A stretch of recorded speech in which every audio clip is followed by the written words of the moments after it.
সব রান্না একদিকে আর মায়ের হাতের এই স্পেশাল রান্নাগুলো আর একদিকে। কিন্তু আমার সাথে জানিস সবাই একমতই হবে, মা না একটা চট জলদি করে দারুণ চিংড়ি মাছের পোস্ত বানায়, ওটা আমার ভীষণ ফেভারিট। এই পেঁয়াজগুলো মাকে চপ করে দিয়ে আমি হেল্প করেছিলাম, যদিও আর একটা পেঁয়াজ মা জোর করে নিজে চপ করেছিল, কারণ মা বলছিল চোখ দিয়ে জল বেরোলে নাকি কষ্ট হবে। সত্যি মায়েরা বোধহয় এরকমই হয়। মা কিংবা বাবা, যাদের বাড়িতে মা বাবা দুজনে আছে বা যাদের বাড়িতে শুধু মা শুধু বাবা আছে, তারাই তো মা বা বাবার দুজনেরই পরিপূরক হয়।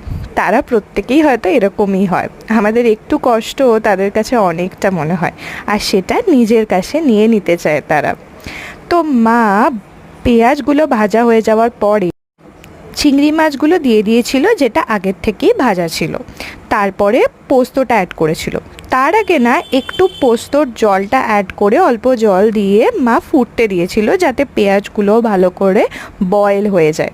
পোস্তটা অ্যাড করার পর দেখো ডেন্সিটিটা খুব সুন্দর লাগছে, একটা দারুণ থিকনেস এসেছে।